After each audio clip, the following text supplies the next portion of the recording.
The first thing he said to me was, "You still taking your coffee black, Ethan?" And for a second I honestly thought I had forgotten who he was. I was standing halfway up a ladder in my garage, trying to figure out why one of the storage shelves had started pulling away from the wall, when I looked down and saw a man standing in my driveway holding a casserole dish covered in aluminum foil. He smiled like we'd already met, not an overly friendly smile, just the kind of smile people use when they expect you to recognize them. The problem was, I didn't. I climbed down, trying to place his face. Mid-40s maybe, average height. Brown jacket, neatly trimmed beard, nothing distinctive enough to trigger a memory. "Sorry," I said. "Have we met?" He laughed softly. "Not really." Then he lifted the dish a little. Figured I'd introduce myself. "Name's Daniel." Moved into the Miller place across the street. I remember feeling relieved immediately, because there was a vacant house directly across from mine that had been empty for months, maybe longer. The elderly couple who lived there had died within a year of each other, and the property had sat untouched ever since. "Right," I said. "Sorry, you caught me off guard, because I knew your name." "Yeah, neighborhood Facebook group." He shrugged. "People mention each other all the time." It sounded reasonable. Embarrassingly reasonable. We talked for maybe 5 minutes. He handed me the casserole, some kind of baked pasta, asked how long I'd lived on the street, mentioned a few neighbors. Nothing strange. Not really. Looking back, I think the reason the conversation stayed in my head wasn't because he knew my name. It was because when he left, he paused near the sidewalk and said, "Hope your shoulder gets better." Then he walked away before I could ask what he meant. I had strained my shoulder 3 weeks earlier helping my brother move a couch. I hadn't posted about it anywhere. My shoulder was fine by then, mostly. I remember standing there holding that casserole and wondering whether I'd mentioned it during some conversation I couldn't remember. That's the thing. Most disturbing situations don't start with alarms going off. They start with tiny details you can explain away if you're motivated enough. A few days later, I ran into him again, this time at the grocery store. He was already inside when I got there. We exchanged a quick hello. Then while I was looking through produce, he came up beside me and said, "Your mom doing better after the surgery?" I turned toward him. "What surgery?" "Her knee." He looked confused. Maybe I got that mixed up. Then he wandered off. Except my mother actually had undergone knee surgery the previous year. I hadn't told anyone on the street. I certainly hadn't told Daniel. I stood there staring after him while a woman reached around me for a bag of apples. That was the first moment I started actively thinking about him. Not worrying, just thinking. That night I asked my wife Melissa if she'd spoken with him. "The new guy?" she said. "Once." "Why? Did you mention my mom's surgery?" "No." "Anything about my shoulder?" "What?" She laughed. "Why would I?" So I told her about the conversations. She wasn't concerned. She figured somebody in the neighborhood had told him things. Maybe he'd met my parents. Maybe social media. Maybe mutual acquaintances. Small town stuff. Except we didn't live in a small town. We lived in a suburb outside Columbus. Hundreds of houses. People mostly kept to themselves. The next few weeks became a series of encounters that never felt serious enough individually, but became harder to ignore collectively. Daniel always appeared unexpectedly. Walking his dog, checking his mailbox, trimming hedges. Every conversation contained one thing he shouldn't know. Never anything dramatic, just private. One afternoon he asked whether I'd ever fixed the leak under my upstairs sink. Another time he mentioned that Melissa hated driving in heavy rain. Once he joked about my tendency to leave cabinet doors open. That one bothered me more than the others because Melissa complained about it constantly inside our house. Not to neighbors, not publicly, inside our house. You ever notice that? I asked her later. Notice what? How much he knows. She finally admitted it was getting weird. Not dangerous, just weird. Then she said something that stuck with me. Every time he talks to me, he already seems to know where I've been that day. After that, we started paying attention. Not obsessively, just enough to notice patterns. Daniel spent a surprising amount of time outside, more than anyone else on the street. His blinds were usually closed, but he was constantly in his yard. Watching. not staring directly at people, just present, always somewhere nearby. Sometimes I'd leave for work at 6 in the morning and see him sitting on his porch drinking coffee. Then I'd come home at 5 and he'd still be outside doing something, watering plants, reading, walking slowly around the property. One Saturday I mentioned it to another neighbor named Rick. He got quiet immediately. He said some strange stuff to me too. Like what? Rick hesitated. He knew my daughter's nickname. Maybe somebody told him. Nobody calls her that except family. We stood there for a second. Neither of us wanted to say what we were both thinking, because the obvious explanation sounded ridiculous. Then things escalated. Melissa came home from work one evening carrying a strange expression I hadn't seen before. Not fear exactly, more like confusion mixed with anger. Daniel stopped me while I was getting the mail. "Okay," he asked if I ever found the silver bracelet. I felt my stomach tighten. "What bracelet?" "The one I lost in college." We stared at each other. Melissa had lost a bracelet nearly 15 years earlier. She talked about it maybe once every few years. No neighbor would know about that. No friend would know about that. Half the time I forgot it existed. "What did you say?" I asked. I asked how he knew about it. And he changed the subject. After that, I stopped making excuses for him. I began avoiding him, crossing the street if I saw him coming, keeping conversations short. The weird thing was, he never seemed offended. He acted exactly the same, friendly, calm, like nothing unusual was happening.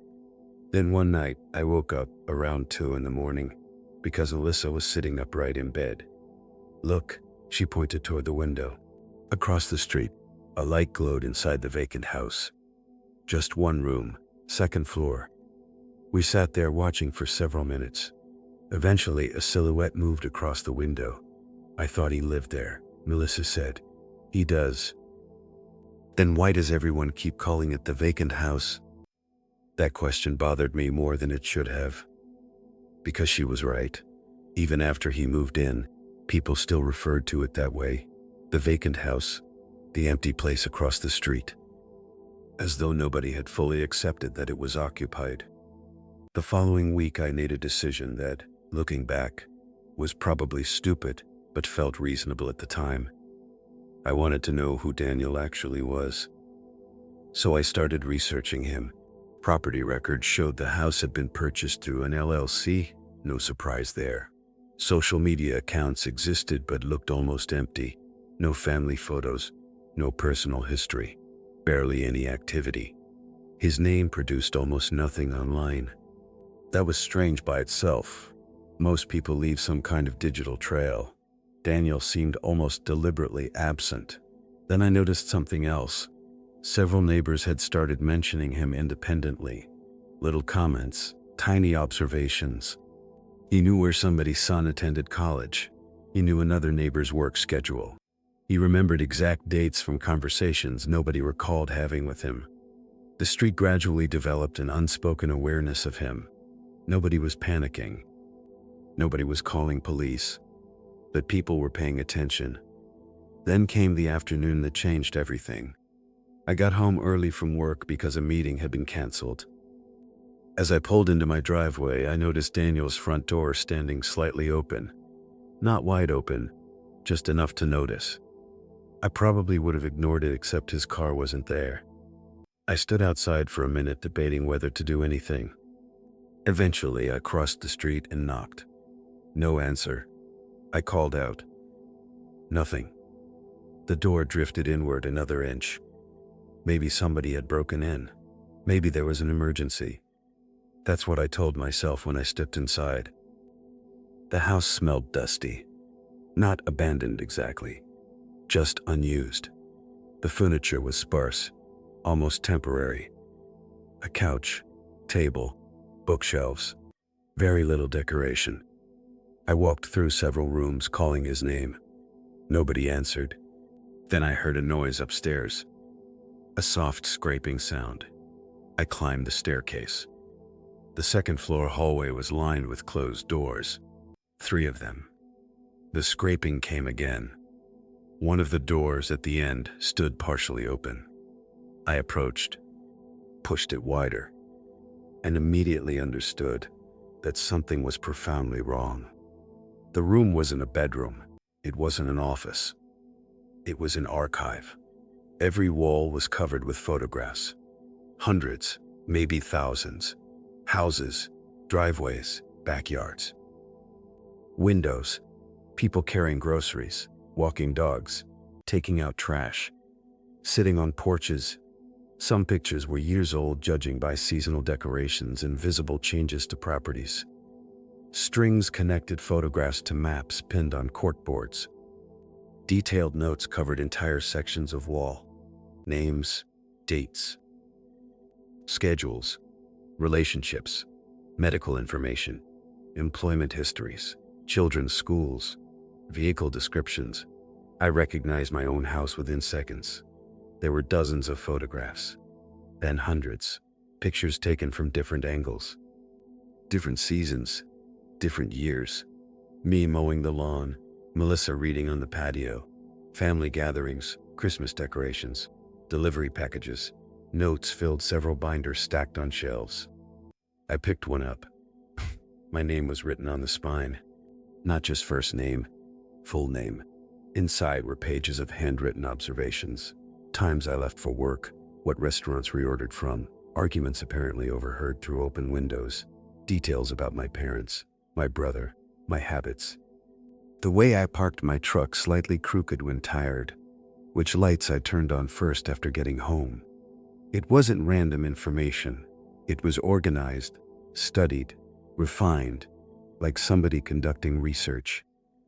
I remember setting the binder down carefully because my hands suddenly felt unreliable. Then I saw notebooks labeled with other neighbors' names, entire shelves dedicated to them. Rick, his daughter, families up and down the street, everyone. Years of documentation. The scraping sound happened again, behind me. I turned. Daniel stood in the doorway. He wasn't holding a weapon. He wasn't angry. Somehow that made it worse.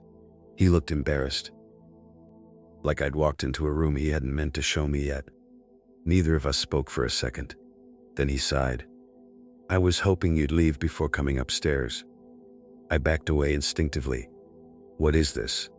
"Research. Research. People are interesting." The answer was so calm it barely registered. "You've been spying on everyone. Observing. For how long?" He glanced around the room. "Depends on the person." I kept waiting for him to become emotional, defensive, aggressive. Instead, he sounded conversational, like we were discussing gardening. "You wrote all this down?" "Most of it." "Why?" He considered the question seriously. "Because nobody notices anything anymore." I didn't know how to respond. He stepped aside from the doorway, not blocking my exit, just standing there. You'd be surprised what people reveal when they think nobody's watching. I left immediately, walked right past him, down the stairs, out the front door. I didn't run until I reached my own yard.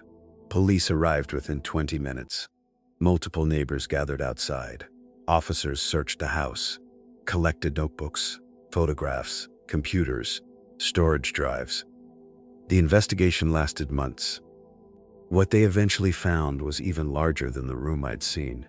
Daniel had maintained records on dozens of neighborhoods over the years, not just ours, previous residences, entire collections of observations, thousands of pages. The strange part was that most of it had been obtained legally. Disturbingly, obsessively, but legally. Photos taken from public property, notes compiled through observation, information gathered from conversations, public records, social media, overheard remarks. He hadn't hacked anything, hadn't planted cameras inside homes. At least none were found. He'd simply watched, constantly, patiently, for years. The criminal charges ended up involving stalking and several privacy violations connected to specific individuals, not nearly enough to account for the scale of what he'd done. He eventually disappeared into the court system, and I stopped following the case because I couldn't stand reading about it anymore. You'd think the story ends there. It doesn't. About 6 months later, after everything had settled down, investigators returned several personal items that had been cataloged as evidence. Among them was a notebook page containing observations about my household. Most of it I'd already seen. Work schedules, family details, routines. Then near the bottom I noticed a line dated almost a year before Daniel supposedly moved into the house across the street. Almost a full year. I read it 3 times because I thought I was misunderstanding something. The note described me carrying groceries into my kitchen on a rainy Thursday evening. It accurately listed what I bought. The problem was simple. According to every official record, Daniel didn't purchase the house until 11 months later. I asked the investigator about it. He told me they believed Daniel had been accessing a vacant property long before acquiring it. Nobody knew exactly how often. Nobody knew how long he'd been there. The locks had been changed several times over the years due to maintenance issues. He may have been entering it long before anyone noticed. Sometimes I still think about that first conversation in my driveway, the casserole dish, the smile, the casual way he said my name. For months afterward, I told people the same story. A stranger somehow knew who I was. But that's not actually what happened. The truth is harder to explain. By the time Daniel introduced himself, I wasn't meeting a stranger at all. I was probably one of the last people on the street he hadn't formally met.